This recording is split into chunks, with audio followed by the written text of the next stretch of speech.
और अब से थोड़ी देर में ऐलान होने वाला है क्रेडिट पॉलिसी का और सबको इंतजार है कि आज आरबीआई गवर्नर सुब्बा राव क्या करते हैं। नमस्कार, इस खास पेशकश में आप सबका स्वागत है। मैं हूं अनिल सिंघवी।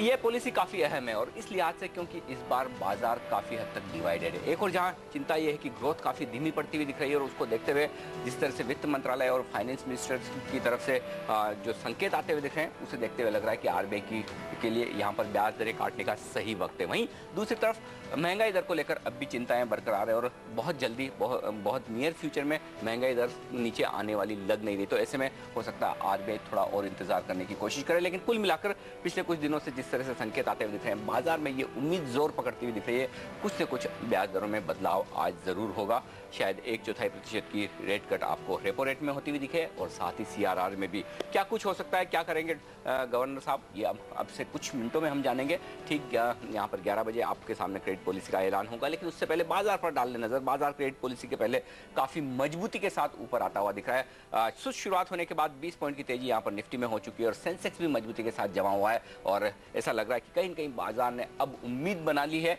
और इसे डिस्काउंट करने की कोशिश कर रहा है कि अब से कुछ देर बाद गवर्नर साहब बाजार को खुश करेंगे। कम से कम एक कटौती चाहे 1/4% की भी हो, चाहे सीआरआर में या फिर रेपो रेट कट में किसी न किसी तरह का बदलाव जरूर होता हुआ दिख रहा है। पॉलिसी के ठीक पहले बाजार दिन के हाईएस्ट लेवल के आसपास पहुंचने की कोशिश करता हुआ क्या कुछ हो सकता है इस पॉलिसी में और उसके क्या मायने होंगे, इस पर हमारे एक्सपर्ट्स का एक बड़ा पैनल होगा और सब तरह के एक्सपर्ट्स, चाहे वो इकोनॉमिस्ट हो, इंडस्ट्रियलिस्ट हो या फिर बैंकर्स हो, अपनी अपनी राय देंगे और साथ ही बाजार के दिग्गज भी। उनसे हम पॉलिसी के पहले और पॉलिसी के बाद समझेंगे कि आरबीआई के एक्शन का क्या मतलब निकाला जाए। सबसे पहले बात करते हैं, शुरुआत करते हैं क्रिसिल के चीफ इकोनॉमिस्ट डीके जोशी साहब से। जोशी साहब, स्वागत है।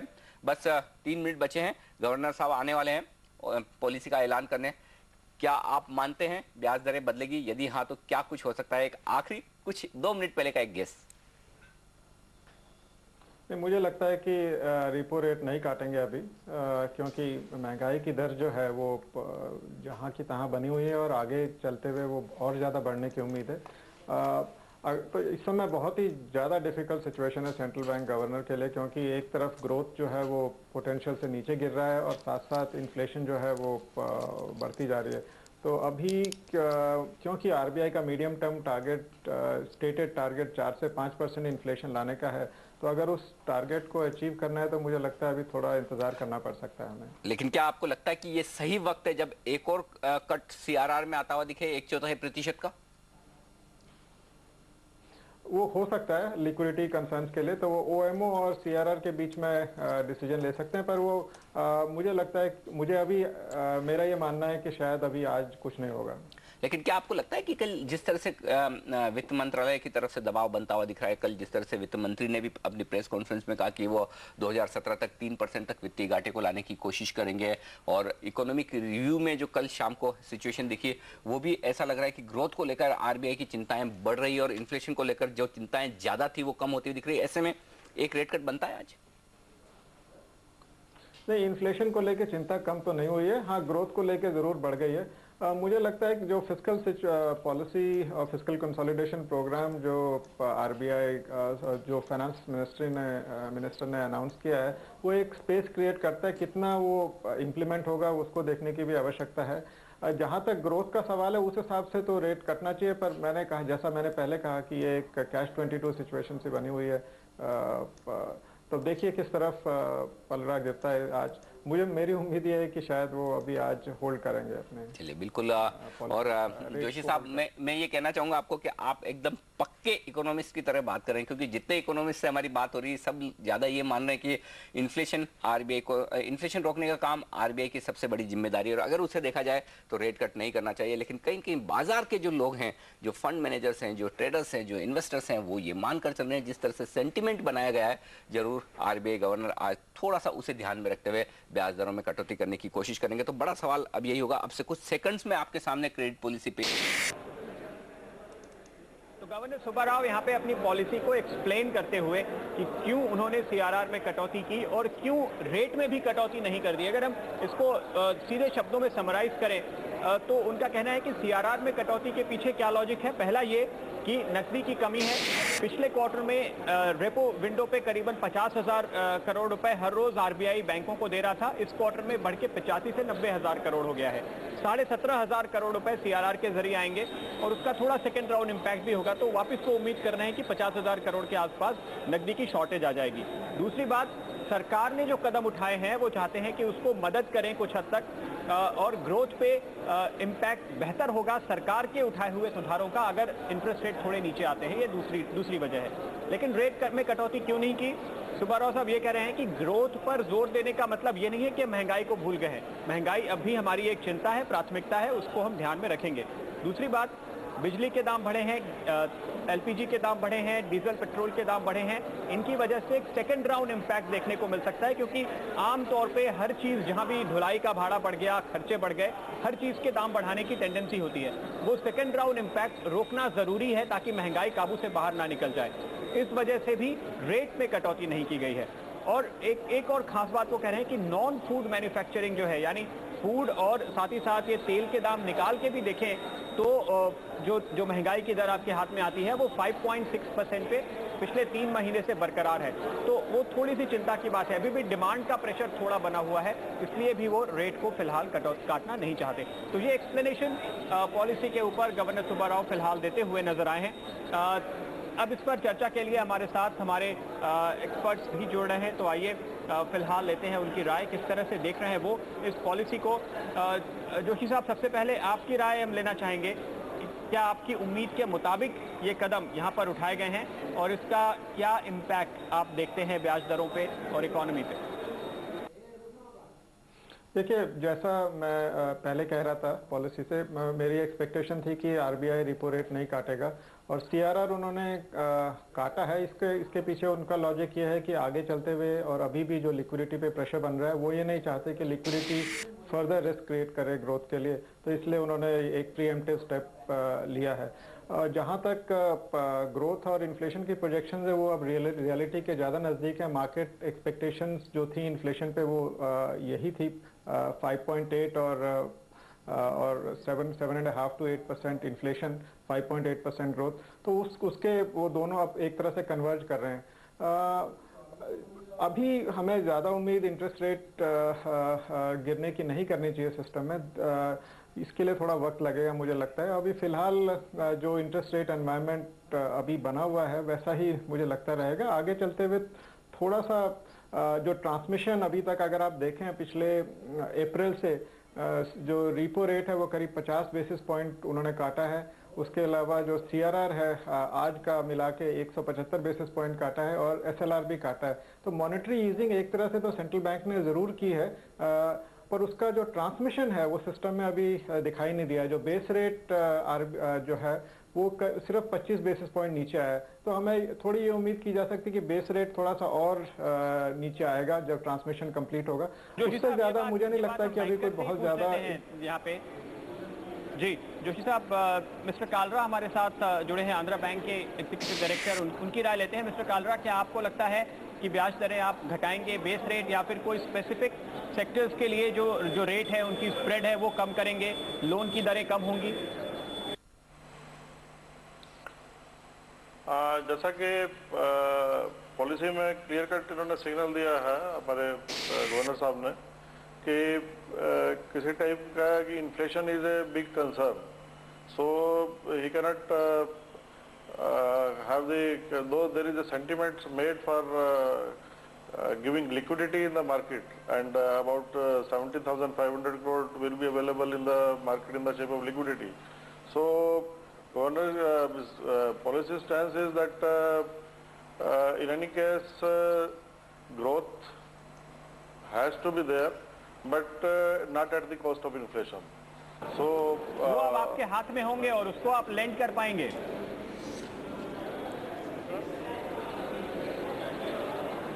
हेलो मिस्टर कालरा, पॉइंट ये था कि ये पैसे जो आपके हाथ में आएंगे, एक्स्ट्रा लिक्विडिटी आएगी, उसका आप कैसे इस्तेमाल करेंगे?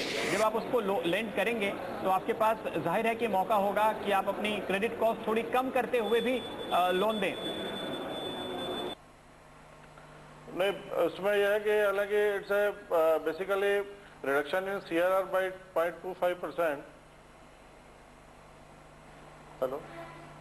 A reduction in CRR by about 0.25%, that doesn't mean that much of the liquidity has come into the system, and already that liquidity was very well within the, of course it was 1% above the NDTL, which is the prescribed level by the RBI.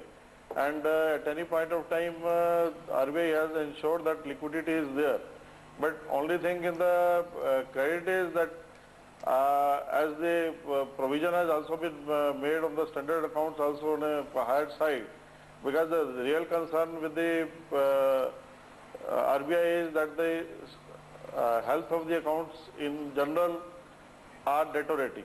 So that's why they've increased the means provisioning norms also. So with that result, that in any case it is only a signal which the banks have to respond. But the real effect of it is ICRA की economist Aditi Nair भी हमारे साथ है। अदिति, ये बताइए, एक तरफ जहां आरबीआई गवर्नर ये कह रहे हैं कि मार्च 2000 तक उनका जो इन्फ्लेशन का टारगेट था वो 7 से बढ़ाकर 7.5% कर रहे हैं, और दूसरी तरफ ग्रोथ की चिंता बताकर यहाँ पर सीआरआर में कट भी कर रहे हैं। क्या कहीं कॉन्ट्राडिक्शन लग रहा है आपको कि प्रेशर में, या फिर जिस तरह से सेंटीमेंट बन गया था, माहौल बन गया था, उसके चलते हुए उन्हें सीआरआर कट करना पड़ा? देखिए, हमारे अनुमान के मुताबिक ही आज सीआरआर कट 25 बेसिस पॉइंट्स का देखा गया है, और हमें उम्मीद नहीं थी कि कोई रेपो कट होगा इस पॉलिसी में। तो ब्रॉडली जो गवर्नर साहब ने जो अनाउंसमेंट्स करी हैं वो हमारे उम्मीद के मुताबिक है। ऑल्सो हमारा जो ग्रोथ प्रोजेक्शन है इस साल का वो 5.7% है, जो 5.8% आज आरबीआई की प्रोजेक्शन जो रिवाइज होके आई है उसके आसपास ही है। अगर हम जो एक्सप्लेनेशन जो गवर्नर साहब ने दी है वो देखें तो एक पेचीदा बात ये है कि जो नॉन फूड इन्फ्लेशन है, नॉन फूड मैन्युफैक्चर्ड प्रोडक्ट्स की इन्फ्लेशन 5 से 5.2% के बीच में रही काफ़ी महीनों तक मार्च ऑनवर्ड्स, जो अब जाके 5.6% के आसपास देखी गई है पिछले 3 महीनों में। और ये डीजल प्राइसेस का सेकेंड राउंड इम्पैक्ट के बिना ऑलरेडी हमने देखा है कि जो नॉन फूड मैन्युफैक्चर्ड प्रोडक्ट्स है उनकी इन्फ्लेशन में कुछ बढ़ोतरी हुई है। तो ये देखते हुए अभी इन्फ्लेशन और इन्फ्लेशनरी एक्सपेक्टेशंस के ऊपर एक दबाव बनाए रखना काफ़ी इम्पोर्टेंट रहेगा। जो बारिश के हालात में इम्प्रूवमेंट देखी गई अगस्त में, उसके बावजूद हमने ये देखा है कि जो एकरेज है और जो प्रोडक्शन के एस्टिमेट्स गवर्नमेंट से आए हैं दोनों में पिछले साल के मुताबिक एक डेफिसिट है। तो इस वजह से अभी फूड प्राइसेस में हमने पिछले कुछ महीनों में पल्सेस, कोर्स सीरियल्स और ऑयल सीड्स, साथ ही साथ एडिबल ऑयल्स, इन सब प्रोडक्ट्स में हमने एक मंथ ऑन मंथ टर्म्स में बढ़त देखी है। और जो फूड प्राइसेस है वो कंज्यूमर प्राइस इंडेक्स का सबसे बड़ा हिस्सा है, और इस वजह से बात ध्यान में रखनी चाहिए जो कि पॉलिसी स्टेटमेंट में उन्होंने कहा है कि अंतर्राष्ट्रीय स्तर पर, केवल हमारे देश में ऐसा नहीं है, एल नीनो का जो इम्पैक्ट है वो कई देशों में है, इसलिए वो ये अंदाजा रखते हैं कि शायद दुनिया भर में खाने पीने की चीज़ों के दाम ऊपर रहेंगे, और खासतौर पर एक स्ट्रक्चरल डेफिसिट जो है प्रोटीन आइटम्स में, उसकी तरफ भी इशारा किया है आरबीआई गवर्नर ने। लेकिन यहाँ पे हमारे साथ एक और बैंकर हैं सिटी यूनियन बैंक के मिस्टर कामाकोड़ी, उनकी भी राय ले लेते हैं कि इन सारी चीज़ों को मद्देनजर रखते हुए भी अभी इमीडिएट पॉलिसी ट्रांसमिशन क्या होगा। मिस्टर कामाकोड़ी, क्या आपको लगता है कि रेट घटाने का कहीं भी कुछ मौका नजर आ रहा है? सी आप देखा है तो लाइक अभी ट्रैफिक सिग्नल में एम्बर सिग्नल अभी आ चुका है, लाइक से फ्रॉम रेड से अभी तक ग्रीन सिग्नल नहीं आया। So we are all will be keeping ourselves prepared and ready for reduction in rate, and अभी पॉलिसी बोल चुका है अभी 4th क्वार्टर में exact reduction in interest rate आ जाएगा। When it comes probably वो transmission in terms of reduction in interest rate होगा। Pradeep, everybody will be getting ready for green signal। बिल्कुल प्रदीप, यहाँ पर मैं पुजीत अग्रवाल साहब भी हमारे साथ हैं, उनसे रियल एस्टेट पर एक सवाल लेना चाहूँगा, लेकिन उससे पहले एक क्लैरिफिकेशन आपसे चाहता हूँ। यहाँ पर जो खबर आ रही है पॉलिसी से वो ये कि हाउसिंग फाइनेंस कंपनीज को जो कुछ भी बैंक्स कर्ज देते हैं उसे प्रायोरिटी सेक्टर लेंडिंग मानी जाएगी। क्या ये सारे कर्जों के लिए मानी जाएगी, या फिर हाउसिंग फाइनेंस कंपनियां जो 10 लाख रुपए से कम के कर्ज देती है उनके लिए जो बैंक से कर्ज ले जाएंगे उन्हें प्रायोरिटी सेक्टर में माना जाएगा? कुछ इसका अंदाजा है? अनिल, बिल्कुल जैसे कि मैंने शुरुआत में ही बताया था, कुछ जो सेलियंट फीचर्स निकले थे, केवल 10 लाख रुपए से कम के कर्ज पे ही प्रायोरिटी सेक्टर माना जाएगा। यानी बैंक जो हाउसिंग फाइनेंस कंपनी को पैसे दे रहे हैं, अगर हाउसिंग फाइनेंस कंपनी उसका इस्तेमाल 10 लाख रुपए से कम के लोन पे करती है तो उसको प्रायोरिटी सेक्टर के तहत रखा जाएगा। इसमें कोई शक नहीं है, ऐसा बिल्कुल भी नहीं है कि 10 लाख रुपए से ऊपर के कर्ज पे फायदा मिलेगा। तो बहुत ही छोटे शहरों में, बहुत ही स्मॉल टिकट पे इसका इम्पैक्ट पड़ने वाला है। बिल्कुल। और पुजीत जी, इसी पर आपसे राय लेना चाहता हूँ, क्या कुछ वाकई में राहत मिलेगी यहाँ पर रियल एस्टेट सेक्टर को, या फिर ये बहुत ही छोटी चीज है जैसा प्रदीप भी कह रहे हैं?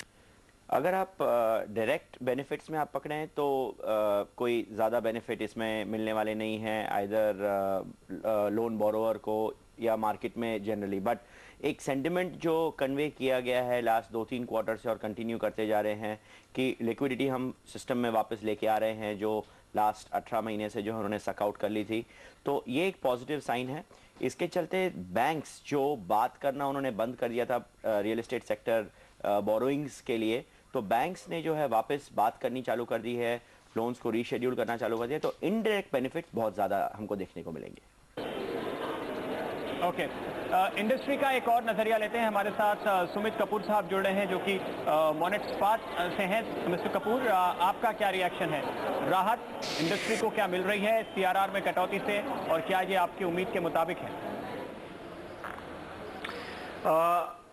मैं इसे ऐसे कहूंगा कि as far as 0.25% cut is concerned, कोई इतना बड़ा कट नहीं है, but yes it is a welcome move towards I would say a potential growth, because आज के दिन में हम बहुत टाइम से इन्फ्लेशन की बात की जा रहे हैं और ग्रोथ के ऊपर का जो फोकस है वो हटता जा रहा है। अगर हम इन्फ्लेशन देखें तो इन्फ्लेशन सिर्फ बेसिक कोर इन्फ्लेशन नहीं है। अगर हम देखें, ये इन्फ्लेशन है फूड साइड पे, जहाँ पे लॉजिस्टिक्स और other support factors is causing to the inflation. अगर हम फॉरेन करेंसी साइड पे देखें तो हमारा ऑलरेडी तकरीबन 20% इरोजन हो चुका है हमारे फॉरेक्स रेट में, जिसकी वजह से अगर हम इन्फ्लेशन बात करें तो कुछ हद तक ये इन्फ्लेशन इंपोर्टेड इन्फ्लेशन है, beat by the way of oil, beat by way of crude, gold. इसकी वजह से हमारा इन्फ्लेशन फैक्टर भी, हमारा इन्फ्लेशन का जो बैलेंस जो है वो भी बिगड़ता जा रहा है। और ये कुछ ऐसे मेजर्स हैं जो सिर्फ सीआरआर की वजह से या रिपो रेट की वजह से कंट्रोल में नहीं रह सकते। इसके लिए एक बहुत बड़ा सपोर्ट मैकेनिज्म चाहिए जो गवर्नमेंट की तरफ से पिछले 1 साल में ऑलरेडी आ चुका होना चाहिए था, जिसकी वजह से ऑलरेडी इंडस्ट्री सफर कर रही है। I feel if the RBI is not able to maintain a soft stance and probably government is not able to push in the reforms, probably we are heading into a trouble for the industry, if you ask me. बिल्कुल। और पिछले 1 महीने से जिस trading range में बाजार फंसे हुए, उसके लोअर एंड को तोड़कर नीचे की तरफ जाते हुए दिन के लोएस्ट लेवल पर इस वक्त सेंसेक्स और निफ्टी में कारोबार होता हुआ दिख रहा है। निफ्टी 1% की गिरावट के साथ 50 पॉइंट नीचे और सेंसेक्स में 150 अंकों की गिरावट हो चुकी है। तो आप देख सकते हैं कि क्रेडिट पॉलिसी के बाद यहाँ पर लगातार बिकवाली का प्रेशर आता हुआ दिख रहा है। ये प्रेशर आ रहा है पूरी तरह से बैंकिंग शेयरों पर। पॉलिसी के ठीक पहले बैंक निफ्टी 1% ऊपर था, अब यहाँ पर 1.5% के आसपास की गिरावट बैंक निफ्टी में देखने को मिलेगी। वजह साफ है, जिस तरह से रिस्ट्रक्चर्ड असेट्स पे यहाँ पर प्रोविजनिंग 2% से बढ़ाकर 3.25% करनी पड़ी है, की गई है, उसका असर साफ तौर पर दिखता नजर आ रहा है दिग्गज बैंक्स पर और खास तौर से PSU बैंक्स पर, और यहीं से प्रेशर आता हुआ दिख रहा है। न सिर्फ बैंक्स बल्कि रियल एस्टेट स्टॉक्स भी यहाँ पर टूटते हुए दिख रहे हैं। आप देख सकते हैं DLF, इंडिया बुल्स, यूनिटेक जैसे HDI, ये सारे शेयर्स हैं रियल एस्टेट स्पेस से जहाँ पर प्रेशर साफ तौर पर आता हुआ दिख रहा है। कुछ ऑटो स्टॉक्स भी कमजोर होते हुए दिख रहे हैं, जिनमें टाटा मोटर्स, हीरो मोटो, ये सारे स्टॉक्स हैं जहाँ पर बिकवाली का प्रेशर साफ दिख रहा है। बैंकिंग शेयरों में दिग्गजों के अलावा मिड कैप बैंक्स फिसलते हुए दिख रहे हैं। यूको बैंक, आंध्रा बैंक, ये सारे बैंक ऑफ बड़ौदा, इन सारे शेयरों पर OBC सब पर 3-4% तक की गिरावट हो चुकी है। कुछ हद तक अब गिरावट का शिकार इंफ्रा स्टॉक्स भी होते हुए दिख रहे हैं। IVRCL और इस तरह के जो इंफ्रा स्टॉक्स हैं, यहाँ पर भी साफ तौर पर बिकवाली का प्रेशर आता हुआ दिख रहा है। तो कुल मिलाकर बिकवाली तेज होती हुई दिख रही है और 5600 के काफ़ी नज़दीक पहुँचता हुआ दिख रहा है। निफ्टी 160 अंकों की गिरावट अब यहाँ पर हो चुकी है। तो ये पूरी तरह से इस वक्त बाजार में एक्शन होता हुआ दिख रहा है। प्रदीप, ऐसा लग रहा है कि बाजार ने पॉलिसी को पूरी तरह से नेगेटिव माना है और सिर्फ CRR कट से बाजार संतुष्ट नहीं है। जी हाँ अनिल, हालांकि ब्याज दरों में कटौती पर, रेपो रेट में कटौती पर कोई आम राय ऐसे भी नहीं थी, लेकिन जाहिर है कि बाजार अभी ये रीड नहीं कर रहा है कि आगे आउटलुक क्या दिया गया है, जहां पे ये कहा गया है कि अगली तिमाही में यानी दिसंबर के बाद ब्याज दरों में और कटौती की पूरी संभावना है। इतना क्लियर गाइडेंस अनिल मैंने पिछले काफ़ी वक्त से RBI की ओर से आते हुए नहीं देखा है, तो इसको शायद हम फिलहाल इग्नोर कर रहे हैं। जो आपने फैक्टर्स बताए वो काफ़ी ज़्यादा इंपॉर्टेंट हैं, जो बैंकों पर सीधा इम्पैक्ट हम आते हुए देख रहे हैं। और कालरा साहब से अगर इस पर हम एक राय लें, जो 17,500 करोड़ रुपए सिस्टम में आए हैं, आप अनुमान लगा सकते हैं कि साल भर में इससे करीब 10% की भी अगर यील्ड आती है तो करीब 1700-1800 करोड़ रुपए सीधे तौर पे बैंकों के इनकम में ऐड होंगे। इसके सामने जो रिस्ट्रक्चर्ड लोन पे प्रोविजनिंग करने के लिए 0.75% कहा गया है, मेरा एक back of the envelope calculation है कि ये भी करीबन उतना ही होता है। तो नेट नेट एक तरह से ये दोनों ऑफसेटिंग फैक्टर हैं। मिस्टर कालरा, क्या आपको वक्त मिला है कैलकुलेशन करने का? अगर आपके बैंक से क्या नेट इम्पैक्ट आएगा, सीआरआर से कितना फायदा और प्रोविजनिंग से कितना नुकसान, ये अगर बताएं। इसमें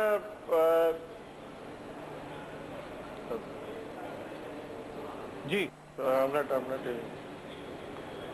सॉरी मिस्टर कालरा, तक मेरी आवाज़ शायद नहीं पहुंच पा रही है। दोबारा कोशिश करेंगे उनके पास जाने की। लेकिन अनिल, अगर मैं एक बार समझने की कोशिश करूं, जो मुझे नंबर्स याद हैं मिसाल के तौर पे एसबीआई के, तो एसबीआई के लिए आप ये अनुमान लगा सकते हैं कि 1700 करोड़ की जो इनकम है उसमें से तकरीबन 300 या 400 करोड़ रुपए उनको एक्स्ट्रा मिलेंगे इंटरेस्ट इनकम के तौर पे। एनआईआई उतनी बढ़ेगी। और अगर एक क्वार्टर में उन्हें 0.75 का पूरा प्रोविजन करना पड़ता है, तकरीबन 40,000 करोड़ रुपए के रिस्ट्रक्चर टोटल अगर एसेट्स हैं तो उनके ऊपर प्रोविजन करीबन 300 करोड़ रुपए से एक्स्ट्रा यहाँ पे करने की जरूरत होगी। तो एक तरीके से ये ऑफसेट करता है कम से कम पहले एक साल के लिए जो नेट इम्पैक्ट आने वाला है। ये मेरा कैलकुलेशन है। कालरा साहब के पास फिर से चलते हैं, अगर उन्होंने अपने बैंक के लिए और इंडस्ट्री के लिए कोई अंदाजा लगाया हो। मिस्टर कालरा, सवाल ये है कि सीआरआर घटने से आपको थोड़ा फायदा होगा, इस पे आपको एडिशनल इंटरेस्ट मिलेगा अराउंड 10% या जो भी यील्ड आप अंदाजा लगाएं, और 0.75% से जो रिस्ट्रक्चर्ड एसेट्स है उस पर प्रोविजनिंग करनी पड़ेगी। तो नेट इम्पैक्ट क्या एक दूसरे को ऑफसेट करता है? नेट नेट बैंक गेन और लूज? नहीं, उसमें हेलो या mister Kalra, can you hear me now? इसमें जो ये सीआरआर का जो इम्पैक्ट आया है, that is a very nominal impact that banks will be getting it, and whatever has been the provisioning I think that will be slightly higher, though I have not gone for the exact calculations for the industry as a whole, but impact of the provisioning of the standard assets that has increased by 0.75%, that will be, to some extent it will be mitigating, but overall stress on the restructured accounts is there in the industry. That is a concern for the RBI, and they are concerned that persists for the industry as a whole. But that will not offset the impact fully. Okay mister Kalra, बहुत बहुत शुक्रिया आपका हमारे लिए वक्त निकालने के लिए। मिस्टर कामकोरी, आपका इस पे क्या असेसमेंट है? जाहिर है कि आपकी तो एक छोटी बुक है तो आप पे शायद बहुत ज़्यादा बर्डन नहीं होगा, पर इंडस्ट्री के लिए नेट नेट क्या इम्पैक्ट होता है, इसका अंदाज़ा अगर आपको हो। आप देखा है तो लाइक से दोस्त बैंक्स किसको दी रिस्ट्रक्चर्ड परसेंटेज कम है, they will be getting the benefit of CRR release. In other words, the private sector banks will be getting benefited because of the reduction in the CRR and effective yield, while for the public sector banks, as you rightly said, for some of them, even the provision that we made for restructure could be even more than the benefit they could get because of CRR release. और बिल्कुल इस बीच में बाजार पर नजर डालना काफी जरूरी, क्योंकि बाजार में कमजोरी बढ़ती हुई नजर आ रही है। 5600 के बेहद करीब पहुंचता हुआ दिख रहा है निफ्टी। यहाँ पर 60 अंकों की कमजोरी निफ्टी पर हो चुकी है। सेंसेक्स तकरीबन 175 अंक नीचे, और जिन ट्रेडर्स, जिन इन्वेस्टर्स, फंड मैनेजर्स को एक डायरेक्शन की तलाश थी, बाजार जो कि पिछले 20 दिनों से दिखाने में नाकामयाब रहा था, वो डायरेक्शन अब नीचे की तरफ आता हुआ दिख रहा है। 5625 5640 एक स्ट्रॉन्ग सपोर्ट रेंज माना जा रहा था, उसको तोड़कर बाजार नीचे आ चुके हैं। तो अब आखिरी उम्मीद अगर तेजी करने वालों की होगी तो वो यही होगी कि शायद 5650 के आसपास रिकवरी देकर अगर बाजार क्लोज हो पाए तो ये कहेंगे कि क्लोजिंग एक नीचे नहीं आई। लेकिन इंट्राडे के दौरान यहाँ पर आप देख सकते हैं साफ तौर पर बाजार पर प्रेशर बनता हुआ दिख रहा है, और पॉलिसी के बाद यहाँ पर बाजार काफ़ी हद तक दबाव में दिख रहा है। वजह साफ है, जिस तरह से रिस्ट्रक्चर्ड एसेट्स पर प्रोविजनिंग बढ़ाई गई है वो बाजार को नापसंद आता हुआ दिख रहा है। हालांकि आरबीआई गवर्नर ने रेट कट किया है सीआरआर में, और साथ ही ये भी संकेत दिया कि दिसंबर तक और ब्याज दरों में कटौती हो सकती है, लेकिन फिलहाल बाजार उसे नज़रअंदाज करता हुआ नजर आ रहा है। कुछ और राय लेते हैं यहाँ पर, हमारे एक्सपर्ट्स हमारे साथ हैं। अदिति, क्या आपको लगता है कि अब जिस तरह से आज आरबीआई ने एक्शन लिया है, अब दिसंबर तक कुछ और संभावना बनेगी न सिर्फ सीआरआर की बल्कि रेपो रेट कट की, और क्या अगली कट के लिए दिसंबर तक इंतजार करना पड़ेगा या मिड टर्म पॉलिसी में भी कोई एक्शन हो सकता है?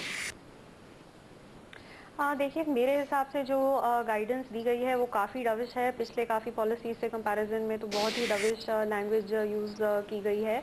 और मेरे हिसाब से जो अगली मिड क्वार्टरली पॉलिसी होगी उसमें भी हम कुछ उम्मीद रख सकते हैं कि या तो और 25 बेसिस पॉइंट्स का सीआरआर में कट होगा या फिर 25 बेसिस पॉइंट्स का शायद रेपो रेट में कट हो जाए। लेकिन उसके लिए इन्फ्लेशन का क्या ट्रैजेक्टरी रहती है अगले 2 महीनों में, वो सबसे इम्पोर्टेंट होगा। मेरे हिसाब से अगर हम ग्रोथ की तरफ देखें तो सिर्फ इंटरेस्ट रेट कम होने से या पॉलिसी रेट कम होने से एक तो ट्रांसमिशन में भी लैग रहेगा, और सिर्फ इंटरेस्ट रेट्स का 25 या 50 बेसिस पॉइंट कम होने से ग्रोथ में एक रिवाइवल बहुत ज़्यादा हमें उम्मीद नहीं रखनी चाहिए। बहुत और कंस्ट्रेंट्स अभी हैं जो ग्रोथ को में मंदी ला रहे हैं। पर्टिकुलरली पावर की सिचुएशन जो है वो कुछ स्टेट्स में काफ़ी पुअर है, और इसकी वजह से जो मैन्युफैक्चरिंग है उसकी ग्रोथ हमें बहुत ही वीक दिख रही है काफ़ी महीनों से। बिल्कुल जोशी साहब, आपका क्या अनुमान है? आरबीआई ये कह रहा है कि 7.5% मार्च में इन्फ्लेशन होगी, लेकिन इसके पहले महंगाई थोड़ी बढ़ेगी। इफेक्टिवली पिछले महीने की जो महंगाई दर हमारे सामने आई है वो रिवाइज होने के बाद 8% होने की पूरी संभावना पहले से ही दिख रही है। तो अब आरबीआई के लिए वो मौका कब बनेगा? 1.5 महीने बाद मिड क्वार्टर में बनेगा या फिर फाइनली जनवरी में बनेगा, जबकि वो अगला स्टेप ले पाएंगे? मुझे लगता है अगला स्टेप हमें अगले साल ही दिखाई देगा, क्योंकि अभी जैसा कि आपने कहा, अभी जो इन्फ्लेशन रेट है वो आगे बढ़ेगा, क्योंकि जो सितंबर का नंबर आया था उसमें सिर्फ पार्शियल पास थ्रू था डीजल का, फुल पास थ्रू आपको दिखाई देगा अक्टूबर में। तो क्लियरली 8% पार कर जाएगा इन्फ्लेशन, और इलेक्ट्रिसिटी प्राइसेस जो रिवाइज हुए थे उनका भी असर अब धीरे धीरे WPI पे दिखाई दे रहा है। तो ओवरऑल इससे ये मान के चलें कि अभी इन्फ्लेशन पे कोई ज़्यादा कंफर्ट नहीं है, और जैसा कि आपने अभी बताया कि आरबीआई ने एक हाथ से लिया और दूसरे हाथ से ले लिया, तो एक तरह से मैं इसको न्यूट्रल स्टांस ही बोलूँगा आज का। अगर हमने अभी कैलकुलेशन तो नहीं की है, पर अगर रिस्ट्रक्चर्ड एसेट्स की प्रोविजनिंग के कारण बैंक्स की लिक्विडिटी उतनी कम होती है तो जो सीआरआर कट है उसका पूरा असर सिस्टम पे नहीं दिखाई देगा। और इस बीच हमारे साथ एडलवाइज सिक्योरिटीज के हेड ऑफ रिसर्च निश्चल माहेश्वरी भी कार्यक्रम में शामिल हो चुके हैं। निश्चल जी, आपका भी स्वागत है। पॉलिसी के बाद ऐसा लग रहा है बाजार नाराज होता हुआ दिख रहा है और 5600 के आसपास निफ्टी आ चुका है।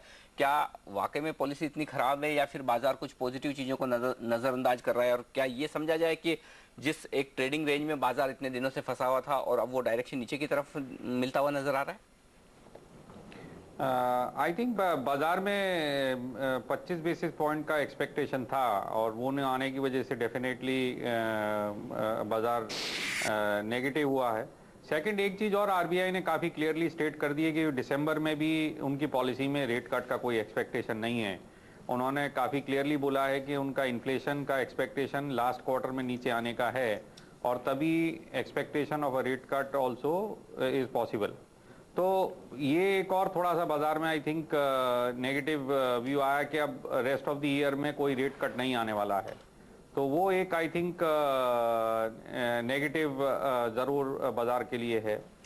जहाँ तक ट्रेडिंग जोन में था, हाँ आई थिंक वो ब्रेक हो गई है ट्रेडिंग जोन, और आई थिंक अभी न्यू लेवल्स 54.5 से लेके 5650 के बीच में निफ्टी में आई थिंक मार्केट बॉटम बना ट्रेडिंग जोन में रहना चाहिए। जी निश्चल, आपको अगर मौका मिला हो, खास तौर पे बैंक्स में जो हम सेलिंग देख रहे हैं, क्या आपने ये अंदाजा लगाने की कोशिश की कि नेट बैंकों को सीआरआर में कटौती और बढ़ते हुए प्रोविजन से नफा होता है या नुकसान होता है? अभी हमने वो पूरा डिटेल नहीं लिया है एक्चुअली। वो रिस्ट्रक्चर एसेट्स के लिए डॉक्टर रंगराजन यहाँ पे साफ तौर पे कहते हुए कि जो महंगाई पेट्रोल डीजल के दाम बढ़ने की वजह से आ रही है उसको आरबीआई इग्नोर कर सकता है, लेकिन जो मैन्युफैक्चर्ड आइटम्स की इन्फ्लेशन है, नॉन फूड इन्फ्लेशन है, वो अटकी हुई है और उससे शायद आरबीआई को थोड़ी चिंता है। वो नीचे आई तो जनवरी में आप उम्मीद करेंगे कि आगे आपको रेट कट देखने के लिए मिल सकता है। निश्चल, आप इस सारे कमेंट्री को सुनते हुए क्या असेसमेंट अब लगाएंगे? अब बाजार यहाँ से आगे कितने रेट कट की उम्मीद मार्च तक करेगा और फिर उसका इम्पैक्ट जो आपके अर्निंग प्रोजेक्शंस हैं, जो मार्केट के लेवल को लेकर प्रोजेक्शंस है, उस पर क्या दिखेगा? आई थिंक हमारा प्रोजेक्शन अभी भी 50 बेसिस पॉइंट का था पूरे साल में। वही लगता है कि लास्ट क्वार्टर ऑफ मार्च में, last quarter of the current year में मे बी 2 रेट पॉलिसीज में 50 बेसिस पॉइंट तक का रेट कट आ सकता है। We would like to maintain the same outlook 50 basis point का। जहाँ तक अर्निंग्स का सवाल है, आई डोंट सी कि अर्निंग्स फॉर FY13 अब यहाँ से कुछ कटनी चाहिए। अगर गवर्नमेंट पॉलिसीज आती रही तो मुझे लगता है कि शायद अर्निंग रिवीजन ऑफ FY14 थोड़ा इम्प्रूव होना शुरू होगा। जरूरी। हमारी इस खास पेशकश में आज के लिए इतना ही। क्रेडिट पॉलिसी के इस खास कवरेज पर मुझे और प्रदीप को दीजिए इजाजत। ब्रेक के बाद लेकर आएंगे हम आपके लिए फायदा से फायदा।